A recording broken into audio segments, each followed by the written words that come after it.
ng kanilang asawang babae ang kanilang Panginoong Kristo. Pagka yan ay nangyayari sa isang sambahayan, that is a very good family. No? Na ang kanyang asawa, kasi sabi, husband, love your wives. Diba? Even as Christ loved the church and gave himself for it. So the marriage relationship is a very good representation of Christ and His church. Kaya tayo mga husband, tayo mga asawang lalaki, ay dapat we represent Christ in the home. Tayo ang namumuno. Kaya we are a shadow of Christ looking back and looking forward. And pwede, in that case, napakagaan sa isang babaeng asawa na sundin ang kanyang husband. Diba? Kung lalo na pareho kayo saved, tapos nakikita ng asawa mo si Kristo sa iyong pamumuno, napakasarap at napakadaling sumunod at maging magalang sa iyong asawa.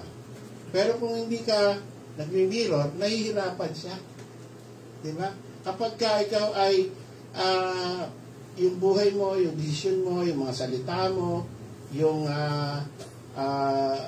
lifestyle mo ay hindi exactly kapareho ng ina-expect ng isang godly wife na ganito dapat si Kristo, nahirapan siya na maging submissive. That is also should be a something to think about. Ba't kaya hindi sumusunod yung asawa ko? Ba't kaya hindi mo sunurin? Baka ikaw, problema. Ba't kaya mabigat sa kalooban niya na maging submissive? Baka may problema ka rin. Tingnan mo rin yung sarili mo. Diba? Pero hindi dapat maging criteria yon ng isang babae na hindi ka naman kamukha ni Kristo mag-isip. Ba't ako susunod sa'yo? Away na lang tayo. Diba? Hindi ganun. Sumunod ka pa din. But that the Lord made Adam, and He is the first Adam, the Lord is the second Adam, that is a shadow of the body which is of Christ. Ngayon, ano pa tungkol kay Adan? Noong siya nagkasala na, meron na namang isang shadow nung kinatay ng Panginoong Diyos ang isang hayop para damitan si Adan. No? Yung pagkatay ng hayop na yon ay simbolo ni Kristo. So, makikita nyo, no? Kung si Adan at saka si Eva, halimbawa, siguro pag nagkita na tayo sa langit at ma-meet mo si Adan, si Eva, naintindihan nyo ba yung gospel during your time? Naintindihan nyo ba na shadow, kayo ay shadow? Yung mga ginawa ng Panginoon sa inyo, naintindihan nyo ba yun na yun ay patungkol kay Kristo na anak ng Diyos? Siguro sabihin na hindi. Basta sumusunod lang kami. Basta alam namin na mahiwaga ang aming Creator. At kung ano yung ginagawa niya ay may meaning. Mayroong purpose.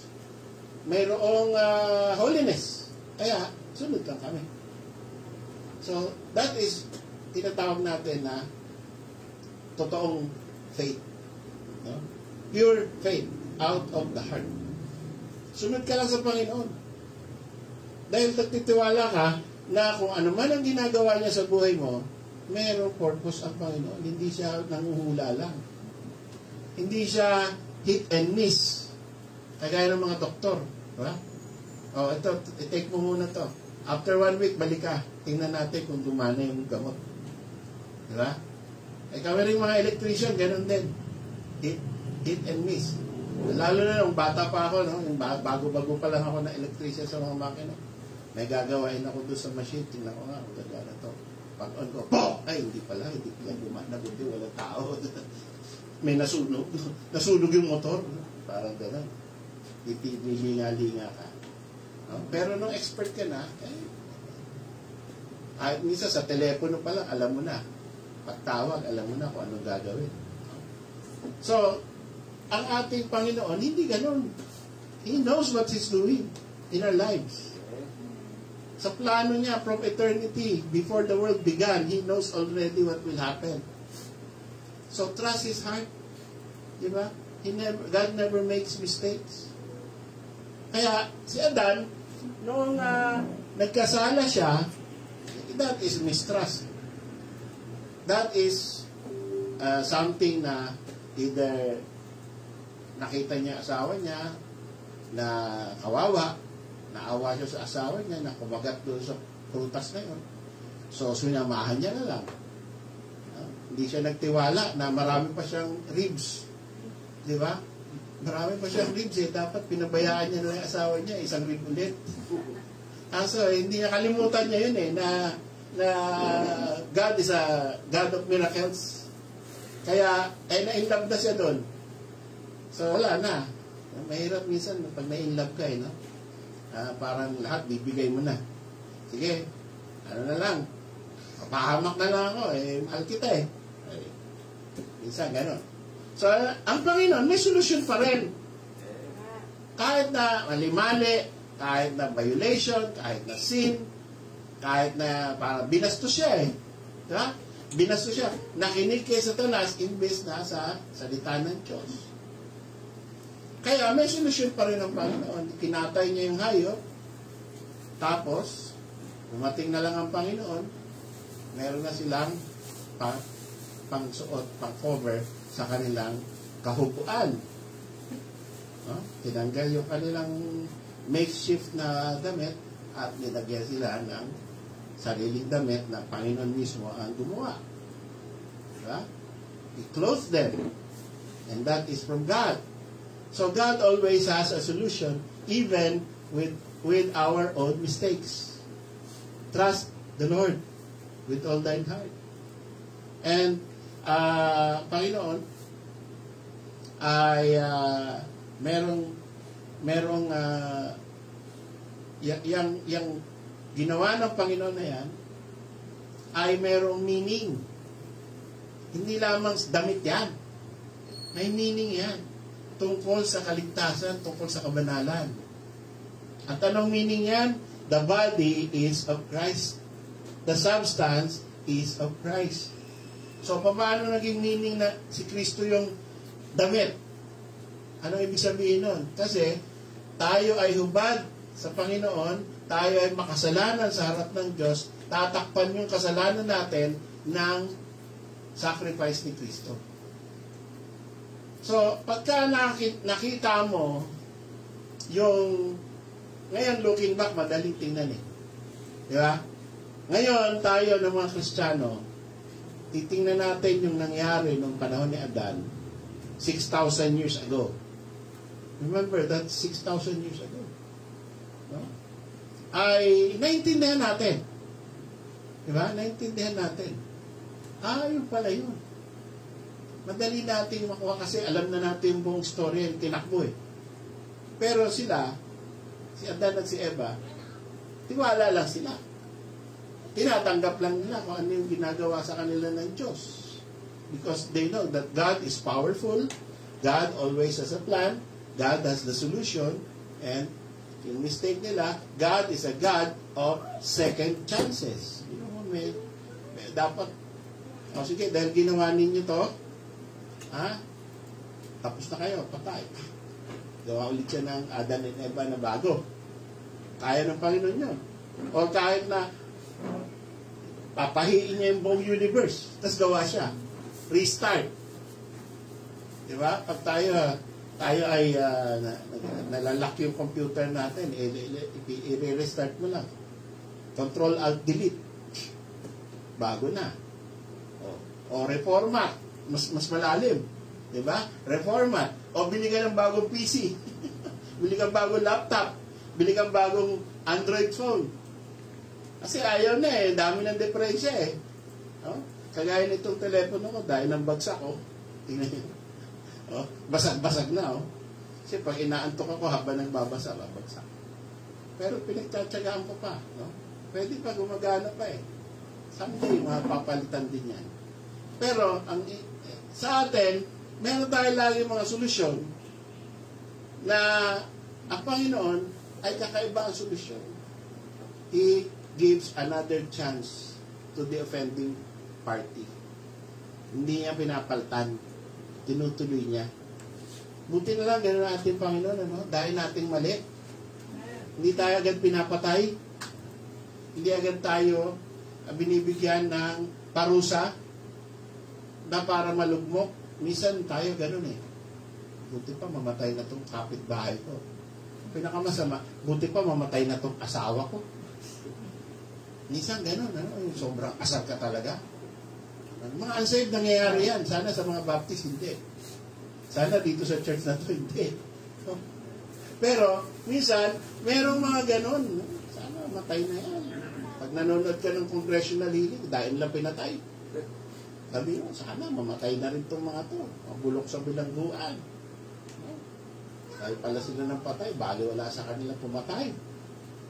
Tapos yung mga Chinese, pumapatay din, nagtutorture pa. No? So, kaya ang mundo natin ngayon, but God has a different way of dealing with sin. Kagaya nang nangyari kay Adan and Eva, hindi sila pinatay, binigyan sila ng damit. At yung damit na yan ay covering. At ang covering ay si Kristo. It is a shadow of things to come. The body is of Christ. The shadow derived also from the seed of the woman, which is a promise of the virgin birth of Christ. Nung sinabi kay Eva na sinabi niya sa serpent, dahil sa ginawa mo, ay magkakaroon ng binhi ng babae na aapak sa iyong ulo. At ikaw naman, ang inyong binhi ay susugat sa kanyang sakong. Yun. So, yun yung pagka tinignan mo, alimbawa, Panginoon Diyos kinakausap si Satanas. Naiintindihan kaya niya yun. No? Thou shall, the seed of the woman shall bruise thy head, and thy seed shall bruise his heel. Siguro, kung ipipicture mo yung ahas sa isang comic strip, ang daing question mark doon sa ahas. Ano ba sinasabi ito? Panginoon? No? He shall bruise his head, and thou shall bruise his heel. No? So, yun pala, that is a prophecy that Christ will crush the head of the serpent, and the Satan's seed shall bruise the heel of the Lord Jesus Christ in the cross. Akala ng diablo sa pagkakamatay ni Kristo, nasugatan niya ang Diyos. Ang hindi niya alam, yun ang dahilan para ang kamatayan ay makonquer ng Panginoon sa Kristo. Diba?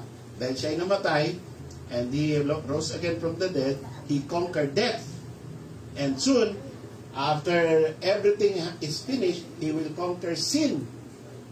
And He will arise as the victor in everything.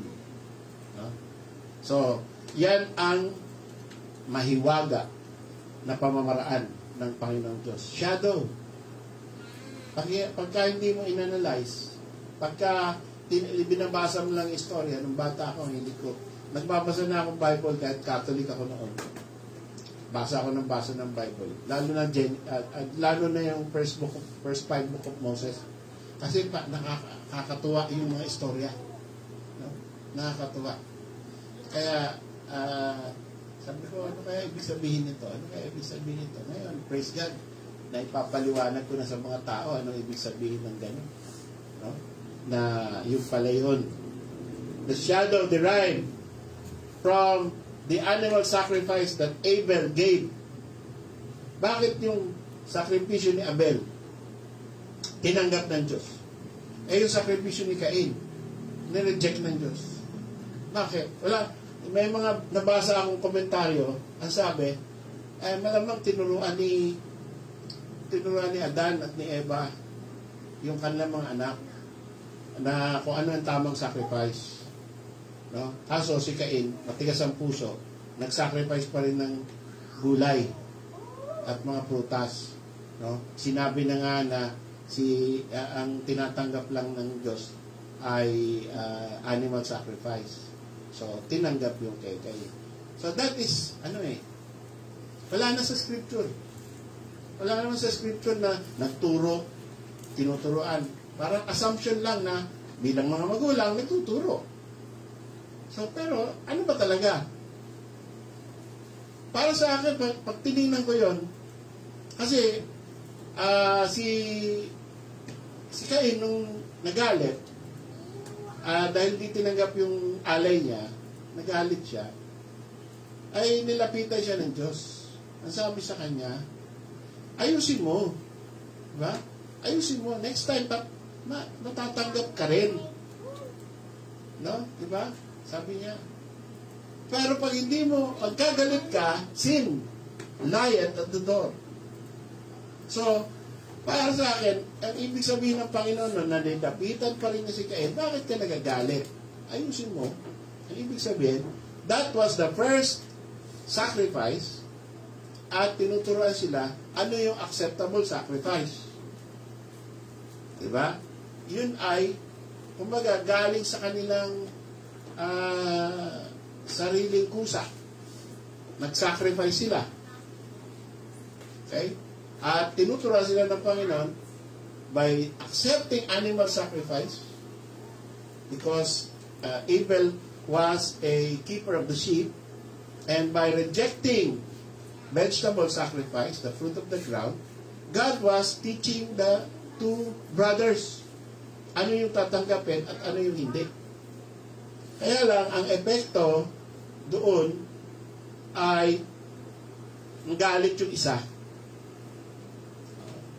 So, pag tinuturuan tayo, huwag tayo magagalit kung hindi maganda yung nagawa natin, tapos hindi pala katanggap-tanggap yung nagawa natin. Minsan, meron akong, ang warning ko doon sa mga Sunday school teachers, preachers, both in Riyadh, in Imus, at saka dito, and wherever, under our ministry.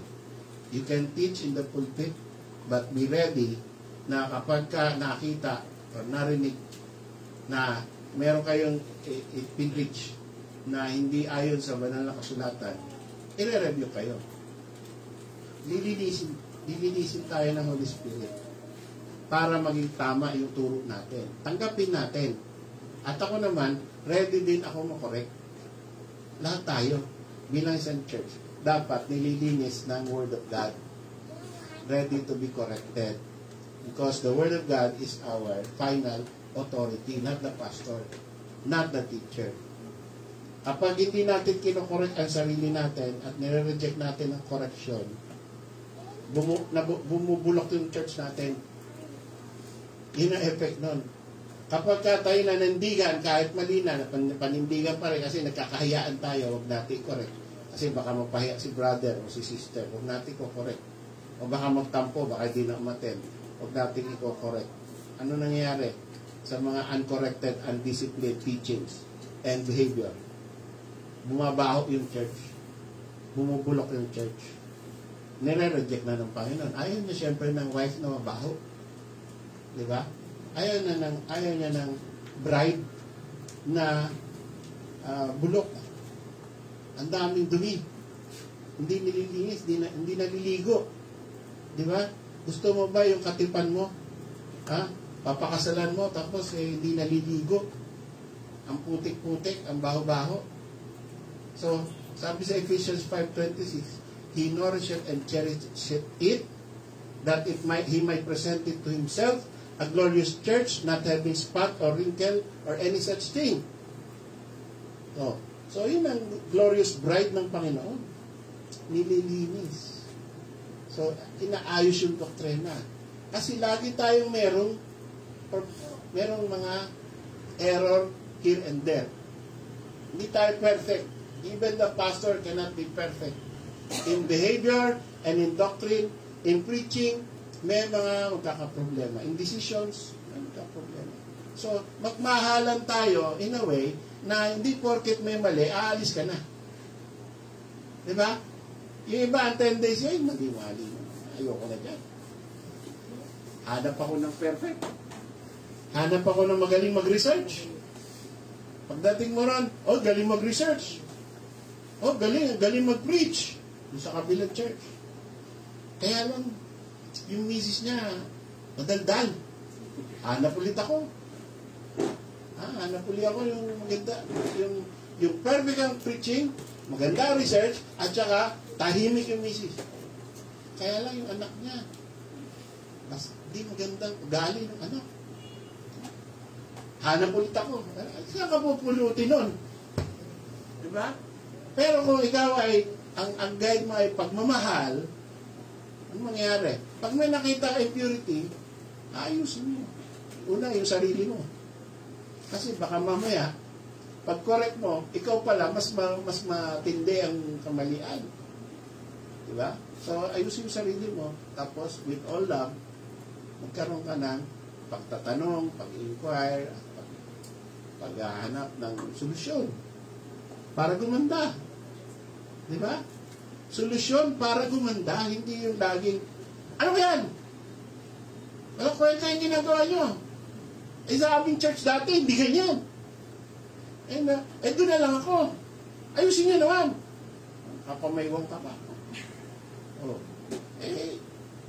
Ganun, ang tendency ng tao Pag marami siyang alam, o mas mataas ang pinag-aralan, o estado sa buhay, ganun ang tao Pero, ang Panginoon ay, siya lang may karapatan na magganyan. No? Bigyan natin ng deference ang ating Panginoon who will correct us. So, ang Panginoon nagturo kay Abel at kay Cain, magkapatid, sabay nag-sacrifice. Ito ang tama, Cain. Ito tinatanggap ko. Okay? So, gayahin mo yan, si Abel. Kahit mas bata yan sa'yo. Huwag mo paanda rin ng seniority. Ha? Okay? Si Abel, siyempre, tinanggap yung kanya, di natutuwa siya.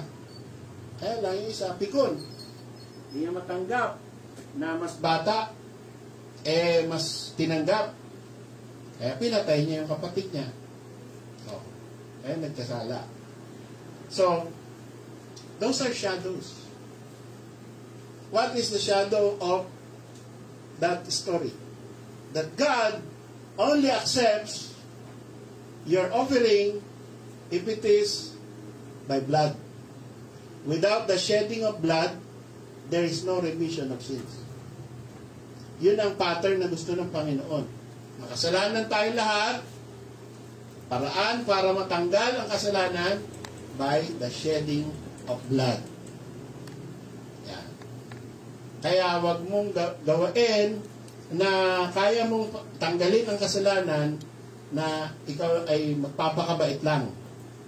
Ang solusyon ng tao para tanggapin siya ng Diyos. Ang dami niyang mali sa buhay. Di bale, babawi na lang ako. Diba? Ano sabi ni Dr. Ong? Kaya siya gumagawa ng maraming kabutihan sa tao. Ni Dr. Ong. Para marami akong baon. Diba? So, ang inisip niya, pagdating ng paghuhukom, marami siya natulungan, marami siyang baon. Kaya kung marami man siyang kasalanan, meron siyang pantakip doon sa kasalanan niya kasi marami siyang ginawa na mabuti. Akala niya yun, ganun ang kaligtasan. Pero ano ang kaligtasan? Ano ang pantakip? What can wash away my sin? Nothing but the blood. Not your works. Because your works are filthy rags in the sight of God. Your works are nothing. Yung kabaitan mo sa ibang tao ay kamangmangan. Kung yan ay mabuti yan. Tumulong ka, mabuti yan. Pero wag mong gamitin yan, pambayad, pantakip. Dahil hindi yan tatanggapin ng Diyos. Dinikri na ng Diyos, only blood sacrifice covers sin. Panahon pa ni Abel. Pagka nireject mo yan, di ikaw si Cain. Diba? Ang gusto mo, prutas, ang sinabi na nga ng Panginoon, dugo. Oh. So, matigas ang ulo ng tao. Kaya hanggang ngayon, may reliyon tayo ng Catholic Church na ang turo sa atin ay kabutihan. Hindi naman masama magpakabuti. Pero hindi pwede yung kabutihan pambayad sa kasalanan. Yun ang problema. No? Ginagawa nating yung kabutihan ay pambayad sa kasalanan. Hindi po yun ang plano ng Diyos. Si Kristo ang nagbayad sa ating mga kasalanan. Hindi si Mary. Hindi yung good works natin. Hindi yung bautismo natin. No? Di ba, pag binibinyagan yung bata, sabi, ay baby, Kristiyano ka na. Hindi nagiging Kristiyano ang baby porket winisikan mo ng tubig. Nagiging Kristiyano ang tao pag tinakpan na ng dugo ni Kristo yung kanyang maruming kaluluwa sa pamamagitan ng pagkilala sa Kanya bilang tagapagligtas. Yun ang nag-aalis ng kasalanan ng tao. Pero matigas ang ulo ng tao. Ayaw nila yan. Libreng kaligtasan. Ayaw nila. Gusto nila ang kaligtasan may bayad. Diba? Expensive. Gusto ko, ialay ang buhay ko. Kaya, sa January 9, mauulit na naman yan. Punta sila sa Quiapo. Susuot sila ng pula. Hahatak sila ron sa tali. Mamamanata. Bakit? Kasi iniisip nila nakakaalis ng kasalanan, nakakabawas ng kasalanan yun. Para ang Diyos ay matuwa. So, hindi yun eh. Ito na nga eh. Ito na nga yung mga anino. Sa anino pa lang, makikita na natin, nire-reject ng Panginoon ang mga sarili nating gawa para tayo maligtas. Sa panahon ni Enoch, sabi ron, Enoch walked with God and he was not. So, mahiwaga na naman yun. No? How did he walk with God? Nakita niya ba lumalakad ang Panginoon tapos sinabayan niya? Yun, parang gano'n ang picture eh. He walked with God. Okay? And he was not. For he walked with God. Pagdating ng panahon ni Noah, sabi ng Panginoon, gawa ka ng ark. Tapos, dalhin mo rin yung mga hayop at yung pamilya mo dahil papabahain ko na at uubusin ko lahat ng tao sa balat ng lupa, lahat ng humihinga mamatay. So, asa ng shadow doon? The Lord Jesus Christ is shadowed by the ark. Yung sinakyan nila is the shadow of Christ na hindi pwedeng any other thing. No? Ang mga bundok, umakyat ka sa bundok, mamamatay ka pa rin kasi masyadong mataas kaysa sa bundok yung baha. Ang pagpinaglutang mo ay yung mga puno, hindi ubra yan. Kailangan yung ark, kailangan nakasakay ka dun sa ark.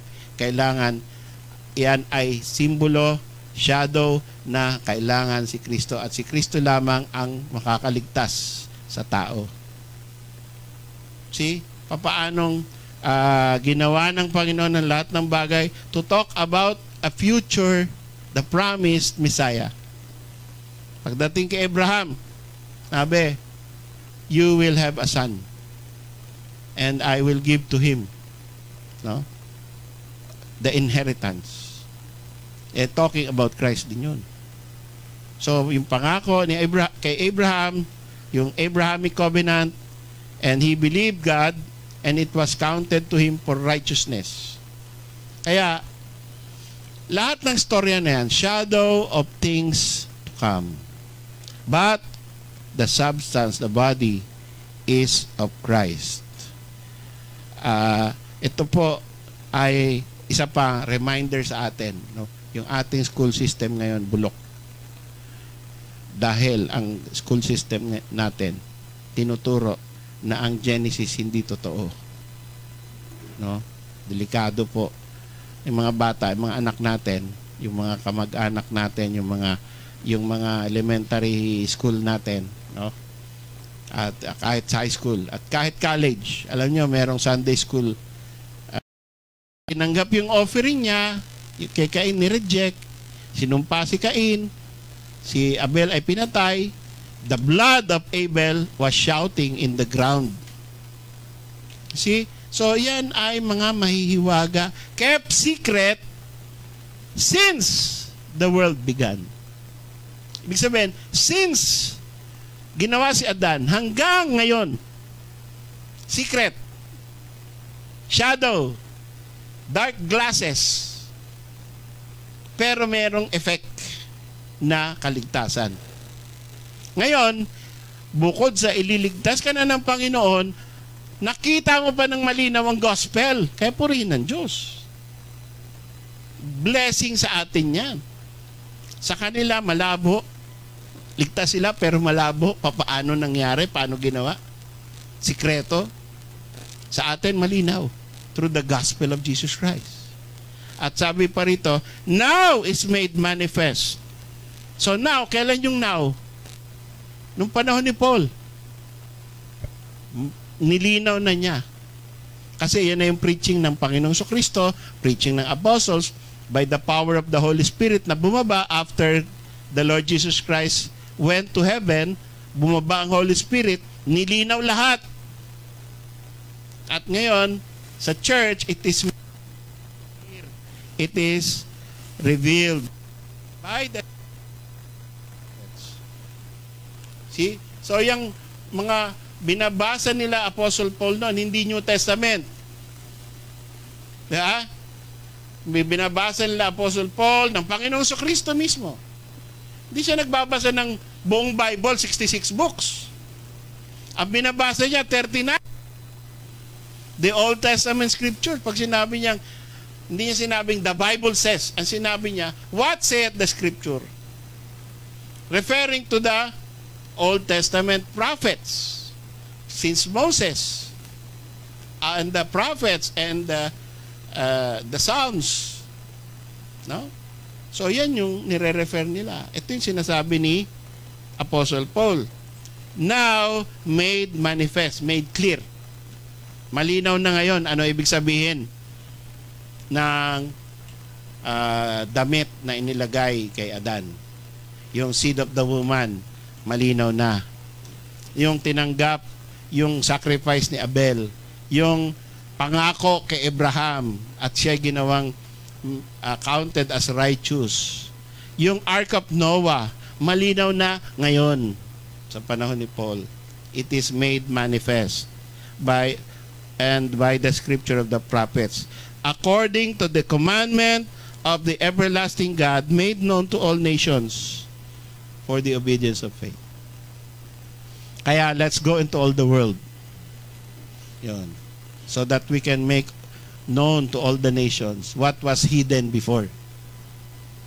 Kaya tayo, hindi tayo tumitigil. Maganda preaching. No? Pinapahayag natin yung mga nakatago. Binibigay natin. Bahala sila, makinig sila o hindi. No? Makinig o hindi. Basta ang Panginoon ay ihahayag yung mga sikreto na dati nakatago. Ngayon, ang kalooban ng Diyos, ihayag lahat yan. Kaya meron tayo dito. Kaya kailangan maghanap pa tayo ng mas malaki para mas maraming tao tayong ma-invite para mas maihayag pa natin. At kung meron kayong kung dadalhin tayo ng Panginoon sa iba-ibang lugar, doon din maghahayag din tayo. Yun lang, ganun lang ang istorya ng buhay natin hanggang sa kunin tayo ng Panginoon, hanggang siya ay dumating. Paghahayag ng mga sikreto ng Diyos dati, 2,000 years na ngayon, ang assignment ng church, maghayag. Reveal, made manifest what is hidden before the world, since the world began. Because these were the shadows, but now, the will of God is no longer to keep it secret, but to reveal. Parang nagbabalat ka na ng saging, no? Na inire-reveal mo na. Tinatanggal mo na yung mga hiwaga. Punta tayo sa Luke 24. 27. Luke 24. 27.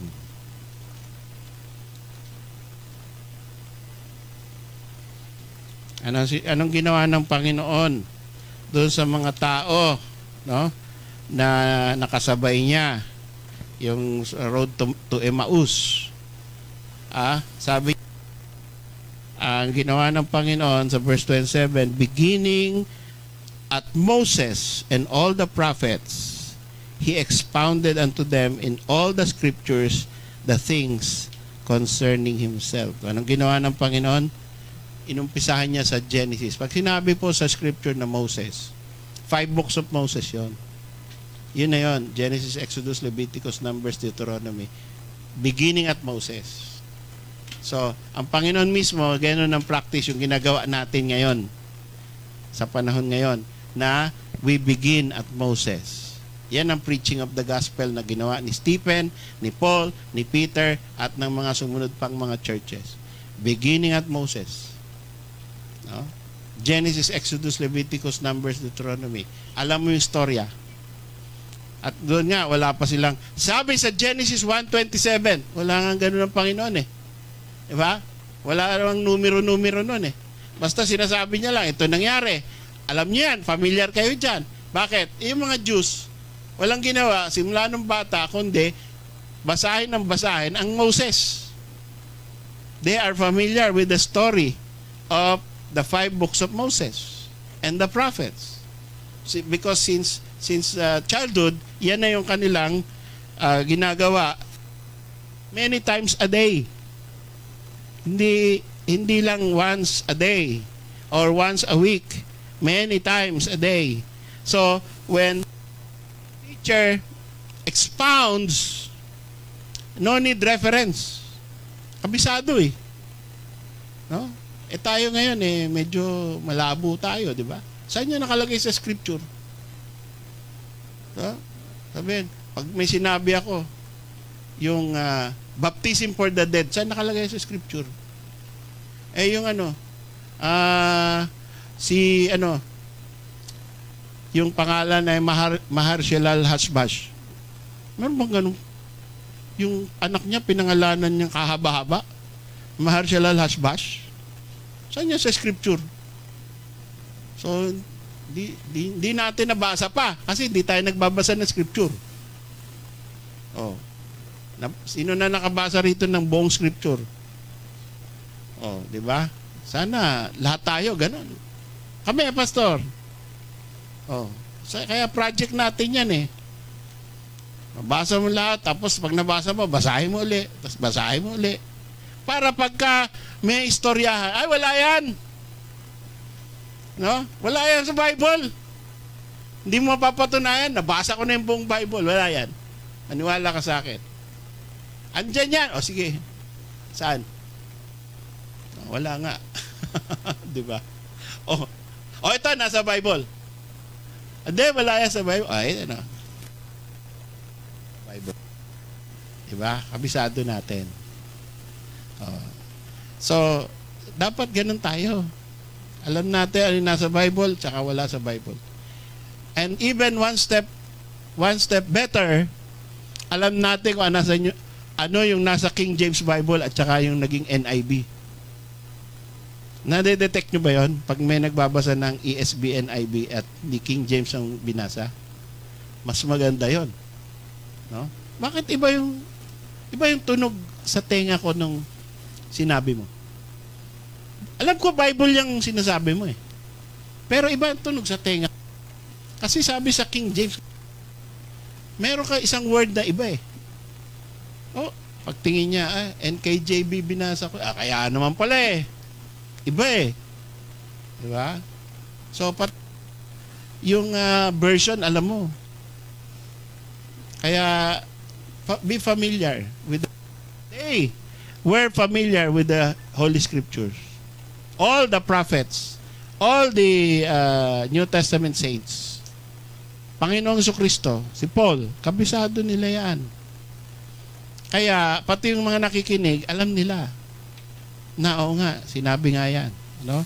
So, beginning at Moses and all the prophets, He, the Lord Jesus Christ, expounded unto them in all the scriptures concerning Himself. Anong sinasabi ng verse na to? Mula kay Moises, mula kay Adan, tungkol sa akin yan. No? Lahat ng istorya sa Bible, lahat ng mga nangyari dyan sa mga tao na yan, tungkol sa akin yan. Yun yung exposition ng Panginoon. Kinonect niya yung sarili niya. Yung ginawa kay Adan, yung Ark of Noah, yung nangyari kay Abraham, tungkol sa akin lahat yan. And that is the Lord Himself teaching. So that they open their understanding. Ganun pala yun? Yung pala yun? Akala ko, istorya lang yan. No? So, blessed are we in the New Testament na meron ganyan na pag-aaral. And blessed are you in your families if you know these things. Hindi ka lang nagbabasa ng Bible for the sake of the story, but nagbabasa ka ng kahit ng Moses. Pag nagbabasa ka, nare-relate mo tungkol kay Kristo. Kaya ang mga ibang Baptist ay mababaw ang pagka-Baptist, mababaw ang pagka-Kristiyano. Hindi nila alam yung connection kay Kristo ng mga istorya sa Bible eh. No? Ang alam lang nila, istorya lang yan. Adan, Eva, Ahas. Oh.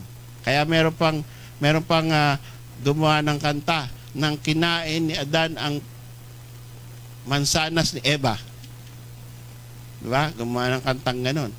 Ignorante sa scripture yun eh. Oh. So, pagka ignorante ka, istorya lang yan sa'yo. Pero kung ang tunay na Kristiyano, at ang advanced na Kristiyano, bawat istorya sa Old Testament, nakokonek mo kay Kristo. Dapat yan ang mangyari sa bawat isa sa atin. Palalimin natin ang ating kaalaman tungkol sa ating Panginoong Hesus. Because, don't dwell on the shadows, but the body is of Christ. So, connect all the shadows to the body which is of Christ. Magkaroon ng effort. Magkaroon tayo ng assignment na assign natin ang ating sarili. No? Na huwag tayong tumigil sa ganun lang, mababaw. Dahil kaya naman nating lumalim. So, importante po yan, Colossians 2:17, maintindihan natin, may relate natin. So, ito, no, tingnan nyo. As we look back at the shadows, we can see that it is God who took the initiative. He chose who? He chose what? He chose how? He chose when? And He prepared and touched the hearts of those whom He wants to save in the Old Testament. Siya lahat. Kaya nga salvation is of the Lord. Soli Gloria. For the glory of God alone. Kaya ito, no? Pag dumating na yung shadow, gagawa sana ako dito ng illustration eh. Pero hindi ko nagawa, no? Gagawa sana ako dito ng illustration na may board dyan, tapos may kandila. Tapos yung kandila, lalagyan ko ng flashlight. May nakita ko ganun sa YouTube eh. Pinlashlightan yung kandila. Tapos dito may puti. So makikita nyo, ma-observe daw natin at nakita ko, at malamang totoo yun, na yung kandila mismo may shadow. Pero yung ilaw ng kandila wala shadow. Tama ba yan? Totoo ba yan? Oh. Ano ibig sabihin nun? No? Yung mismong light, hindi na shadow yon. Diba? Pag dumating na yung light, hindi mo na kailangan ng shadow. Hindi ka na magiging primary para sa iyo, shadow pa din. Kaya offensive, mga kapatid sa Diyos, dumating na yung light, pagkatapos ang primary story pa rin sa iyo yung mga rituals na binigay kay Moises, like circumcision, ceremonies, yung temple sacrifice. Offensive sa Diyos yan. Kasi dumating na yung body which is of Christ. Bakit sa shadow ka pa din? Andyan na yung light. Andyan na yung ano yung nire-represent niyan. No? Nung nasa Saudi ako, dumating ako doon, ako lang mag-isa. Kaya nakikita ko lang yung misis ko sa Yahoo, sa ano, yun, Yahoo chat pa noon eh. Tsaka yung picture niya, tinitingnan ko ganyan. Pinitisyon ko siya, dumating siya. Hindi na ako sa picture tumitingin, sa kanya na. Diba? Alam mo na, magkatabi na nga kami, titingin pa ako sa picture niya. Ang ganda mo. I love you. Bakit diyan ka nakatingin? Porkit ba mas bata pa ako dyan? Diba? So, ang Panginoon, naiinsulto. Kapag ka, nagdedwell ka pa rin sa shadow, andyan na yung Panginoong Jesucristo mismo. So, that is the problem with the Jews today. You see? Kaya tinatawag sila na blindness in part is happened to the Jews. Because they have the zeal of God, but not according to knowledge. Tinuro naman sa kanila ng Panginoon yun, ni Moses ito gawin nyo, animal sacrifice. Kaya lang, di sila naka-move on. No? Andyan na nga yung substance, yung body, andun pa rin sila sa shadow. Kaya blind sila. Ayun. Yun ang effect sa kanila. No, after the body is only one eternal gospel, and it has always been about Jesus Christ. Because of what we see now, what we have preached, we know that the Lamb of God is always been about Jesus Christ. Diba? Yung lamb slain before the foundation of the world became the lamb which became the clothes of Adam and Eve. The lamb that was slain by Abel, the lamb that was slain during the time of Moses, is the Lamb of God which taketh away the sin of the world, as preached by John the Baptist. And he was indeed slain, but he rose again from the dead. Sa kanya tayo sasampalataya, tayo maliligtas. Kung ikaw ngayon ay nandito at wala ka pang kaligtasan, hindi mo alam kung ano ba yung sinasabing ligtas. Hindi mo naintindihan kung ano ang relasyon sa iyo ni Kristo. Hindi mo masabi na si Kristo ba ay nasa puso mo na o wala pa. Kung napatawad na ba ang yung mga kasalanan o hindi pa. Sumigaw ka lang kay Kristo. Sabi mo, Panginoon, gusto ko maligtas.